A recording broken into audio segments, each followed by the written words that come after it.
actually. She has noted herself this echo chamber phenomenon that has overtaken the United States. She said, quote, "We're all living in echo chambers. You think that your Twitter is giving you fair and balanced news, but you curate it."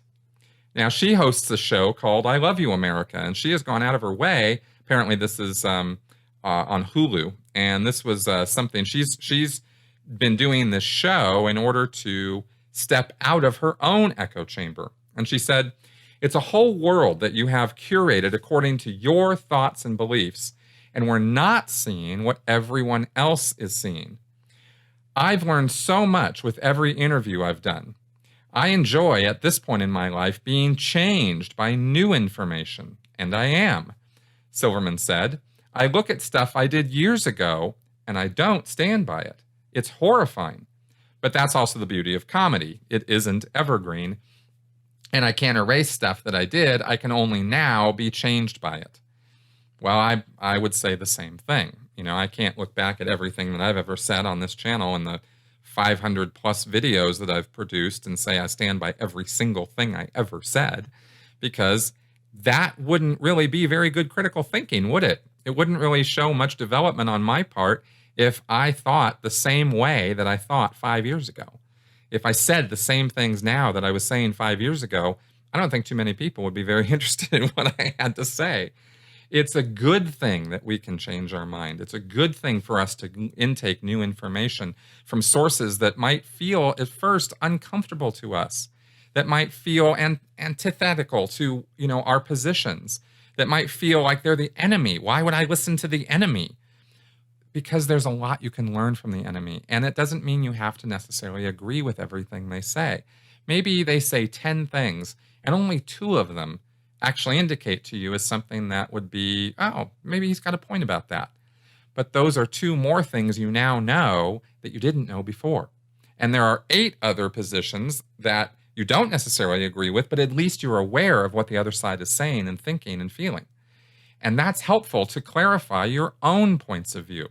I did a very short 11-minute video this last week about that exact thing, about questioning our own side and about getting new information. And John Stuart Mill, back in the 1800s, gave a brilliant quote about this, about how you can't really understand your own position if you don't understand the opposing position.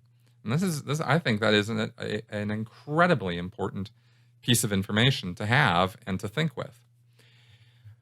In 1996, MIT researchers Marshall Van Alstyne and Eric Bjornfolsen, I'm guessing at that name, warned of a potential dark side to our newly interconnected world. Now, this is all the way back in 1996.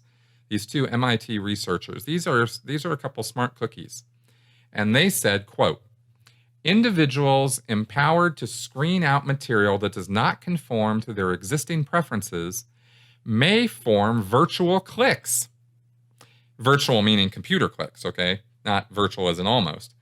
So they may form virtual cliques, insulate themselves from opposing points of view, and reinforce their biases. Internet users can seek out interactions with like-minded individuals who have similar values and thus become less likely to trust important decisions to people whose values differ from their own, end quote.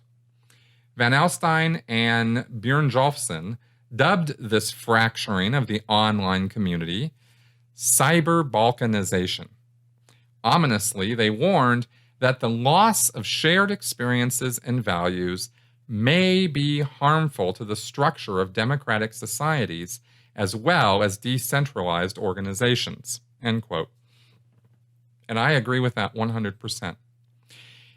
It just occurred to me the other day in a conversation that maybe, just maybe, all these crazy ideas, this variety, this diversity of ideas that fly back and forth every day across the cybersphere and in real life.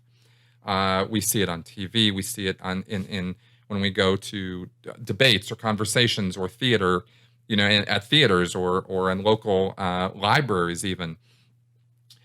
All these ideas that fly around, maybe that's exactly precisely what makes our democracy so strong. Maybe that's what makes us a democracy in the first place, is that we have the freedom and ability to share and argue and have differing ideas and have diverse opinions.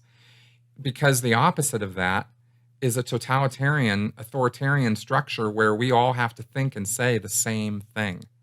And do any of us really want that? Do we really want to all be marching in lockstep with one another, all in agreement? I don't think we do.